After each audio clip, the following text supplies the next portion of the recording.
প্রতিমা এ বাড়ির গৃহবধূ। সারাদিন অক্লান্ত পরিশ্রম করে। তার স্বামী অফিস যাওয়ার সময় খাবার টেবিলে বসে বললেন, কি হলো, এত ভালো একটা মাছ আনলাম, তাই ভেজে রেখে দিয়েছো কেন? একটু সর্ষে পোস্ত দিয়ে একটু ঝাল ঝাল করে করতে পারলে না? কি যে করো সারাদিন, শুধু ফেসবুক করো আর টিভিতে সমস্ত সিরিয়াল গেল যাচ্ছে তাই। ছেলে মেয়েরা ভেতর থেকে চিৎকার করতে শুরু করলো, মা। মেয়ে বললো, মা আজকে আমার হাফ ইয়ারলি রেজাল্ট বেরোবে আর তুমি এখনো আমার জামাটা আয়রন করোনি। বলে, যাচ্ছি মা, এক্ষুনি করে দিচ্ছি। ছেলে চিৎকার করে বললো, আমি বেরোবো, আমার টিফিন রেডি আছে তো? বলে, হ্যাঁ বাবা, টিফিন রেডি আছে। ছেলে দৌড়ে এলো, এসে টিফিন বক্সটা খুলে বললো, এ কি, পাউরুটি আর জেলি?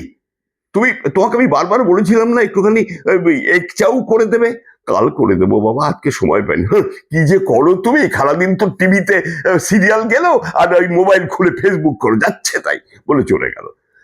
ও ঘর থেকে শ্বশুর মশাই, বৌমা, ও বৌমা, আজকে কি চাটা পাবো নাকি বাইরের দোকানে গিয়ে খেয়ে আসবো?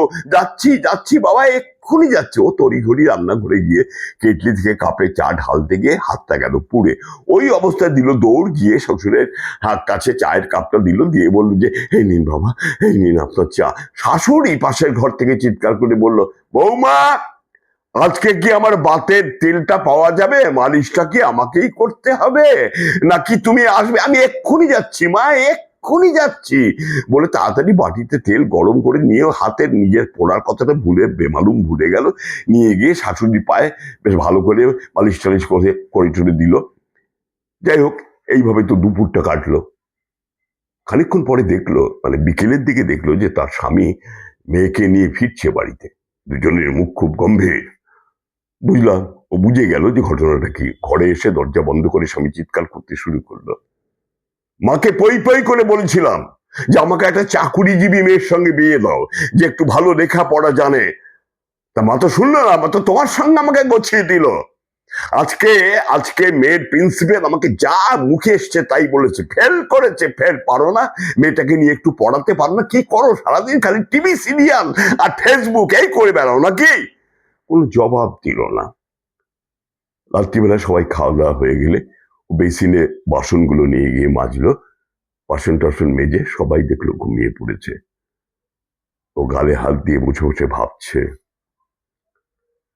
মহিলাদের এই তো জীবন। 24 ঘন্টা তাদের ডিউটি। ডাক্তারি থেকে শুরু করে বাবুর্চি পর্যন্ত, সুইপার থেকে শুরু করে হেল্পার পর্যন্ত, সমস্ত কিছুতেই মেয়েদের ইনভলভ থাকতে হয়। আর 24 ঘন্টা সংসারের জন্য জীবন পাত করতে হয়।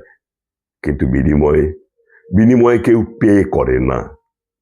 মেয়েরা চায় শুধু একটু ভালোবাসা, একটু আন্তরিকতা, আর সেই ভালোবাসার বিনিময়ে তারা সবকিছু করতে পারে। সবাই ঘুমিয়ে পড়েছে। গভীর রাত। সুমনা একটা ছোট্ট সুটকেসে সামান্য কিছু জিনিসপত্র গুছিয়ে নিয়ে এদিক ওদিক একবার দেখে দরজা খুলে বেরিয়ে গেল বাড়ির থেকে। সকাল হলো, সবার ঘুম ভাঙলো। হাজবেন্ড উঠে থেকে, কি 8টা বেজে গেছে, সুমনা আমাকে ডাকলো না কেন? সুমনা তুমি কোথায়? বৌমা চিৎকার করে, শাশুড়ি চিৎকার করে বললো, এই যে বৌমা, কোথায় গেলে তুমি? তোমাকে তো আমাকে আর তোমার শ্বশুরকে চাটা দিয়ে যাও। কোনো সারা শব্দ নেই। ছেলেমেয়েরা উঠে বললে, কি মা কোথায়? তন্ন তন্ন করে খোঁজা হলো, কোথাও মা নেই। সবাই বলে, কি তাহলে আমার স্কুলের জিনিসপত্রগুলো কোথায় গেল? আমি কি করে স্কুল যাব?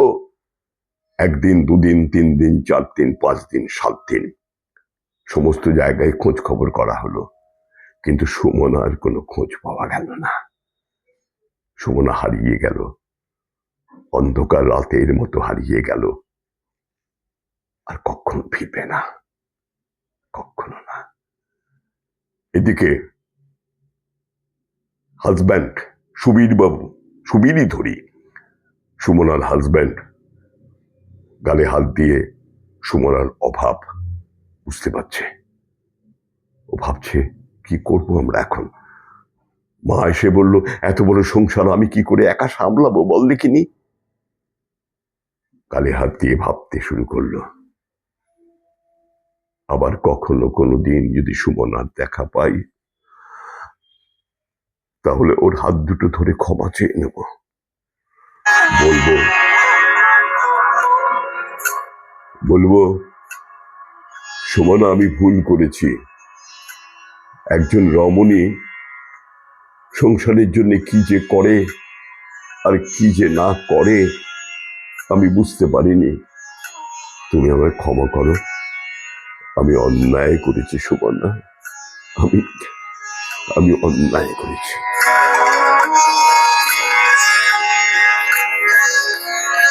একটি মেয়ে